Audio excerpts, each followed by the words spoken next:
നമസ്കാരം. Loud speaker എന്ന സിനിമയെക്കുറിച്ച് ഞാൻ എൻ്റെ അഭിപ്രായം നിങ്ങളോട് പറയാൻ ആഗ്രഹിക്കുകയാണ്.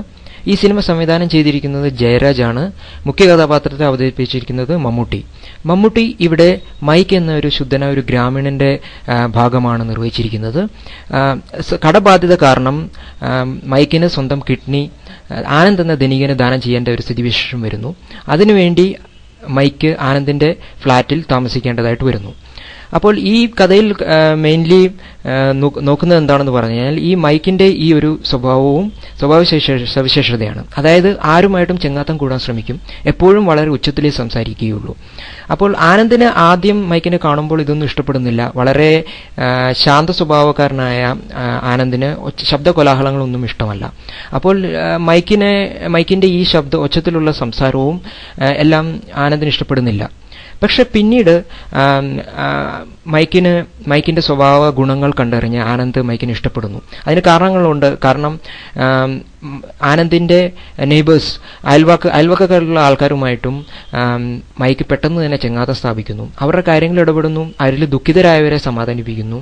അതുപോലെ തന്നെ ഏകനായ ആനന്ദിന്റെ പൂർവ്വകാല ചരിത്രം, അതായത് ആനന്ദ് സ്വന്തം റിലേറ്റീവ്സിനെല്ലാം വിട്ട് അമേരിക്കയ്ക്ക് പോവുകയാണ് ഉണ്ടായത്. ആ കാര്യത്തിൽ ആനന്ദ് ദുഃഖിക്കുന്നുണ്ടെന്നുള്ള വസ്തുത മൈക്ക് മനസ്സിലാക്കുന്നു. അതുപോലെ തന്നെ ആനന്ദിനെ സഹായിക്കാൻ ശ്രമിക്കുന്നു. അപ്പോൾ ഈ കാര്യങ്ങളെല്ലാം ആനന്ദിന് മൈക്കിനെ കുറിച്ചുള്ള നല്ല അഭിപ്രായം സൃഷ്ടിക്കാൻ ഉപകരിക്കുന്നു. ഈ ഒരു കഥാതന്തുവാണ് ഇവിടെ ജയരാജ് അവതരിപ്പിക്കുന്നത്. ഒരു പരിധിവരെ സംവിധായകൻ എന്ന നിലയിൽ ജയരാജ് നല്ല പ്രകടനം കാഴ്ചവെച്ചു എന്ന് തന്നെ പറയാം. എങ്കിലും ഈ ഒരു സീരിയസ് ആയിട്ടുള്ള ഒരു തന്തു ആയതുകൊണ്ടായിരിക്കാം ഇതിൽ കുറച്ച് ഒരു മയം വരുത്താൻ വേണ്ടി ചില തമാശ രംഗങ്ങൾ ഇതിൽ ഉൾപ്പെടുത്തിയിട്ടുണ്ട്. അവ നന്നായിട്ട് വന്നിട്ടില്ല. പ്രത്യേകിച്ച് കൊച്ചുകുട്ടികളെ ഉൾപ്പെടുത്തിക്കൊണ്ടുള്ളതും അതുപോലെ ജഗതിയുടെ കഥാപാത്രമാണെങ്കിലും ആ ഒരു തമാശ രീതിയിലുള്ള ആ അവതരണം അത്ര നന്നായിട്ടില്ല എന്ന് തന്നെയാണ് എനിക്ക് തോന്നിയിട്ടുള്ളത്.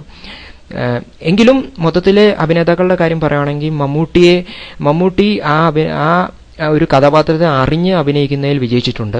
ഒരു ശുദ്ധനായ ഒരു ഗ്രാമീണന്റെ ആ ഒരു മാനറിസംസ്, ആ ചേഷ്ടകളും എല്ലാം വളരെ തന്മയത്തോടുകൂടി അവതരിപ്പിക്കുന്നതിൽ മമ്മൂട്ടി വിജയിച്ചിട്ടുണ്ട്. അക്കാര്യത്തിൽ മമ്മൂട്ടിക്ക് അഭിമാനിക്കാൻ പറ്റുന്ന ഒരു കഥാപാത്രമാണിത്. അതുപോലെ തന്നെ ആനന്ദിന്റെ ഭാഗം ചെയ്ത ശശിയും.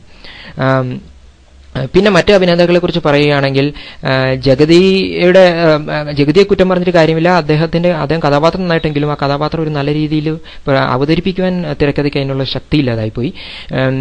പിന്നെ വേറെ കഥാപാത്രങ്ങളെ കുറിച്ച് പറയുകയാണെങ്കിൽ സലീം കുമാറും കൊച്ചിൻ ഹനീഫയും തന്റെ ഭാഗങ്ങൾ നന്നാക്കിയിട്ടുണ്ട്. സൂരജ് വെഞ്ഞാറമൂടിന്റെ ഒരു കഥാപാത്രം അത്ര നന്നായിട്ട് വന്നിട്ടില്ല. അത് ഒരു ഏച്ചു കെട്ടിയ പോലെയാണ് തോന്നുന്നത്. എങ്കിലും മൊത്തത്തിൽ ഈ സിനിമയെക്കുറിച്ച് പറയുകയാണെങ്കിൽ ഒരു ഹൃദയത്തിൽ തട്ടുന്ന രീതിയിൽ ഇതൊരു ചിത്രീകരണം നടന്നിട്ടുണ്ടെങ്കിലും മൊത്തത്തിൽ സിനിമയിൽ ഒരു ഒഴുക്കില്ല. ആ ഒരു കാരണം കൊണ്ടാകാം സിനിമ കണ്ടു കഴിയുമ്പോൾ നമുക്കൊരു അത്ര ഒരു ഉഗ്രൻ സിനിമ കണ്ടു എന്ന ഒരു എഫക്റ്റ് ഇല്ല. അതിനേക്കാൾ ഉപരി ഒരു കുഴപ്പമില്ല, മുഷിവില്ലാതെ കണ്ടിരിക്കാൻ പറ്റിയ ഒരു ആവറേജ് സിനിമ എന്ന അഭിപ്രായത്തോടു കൂടി ഞാനിവിടെ നിർത്താൻ ആഗ്രഹിക്കുന്നു.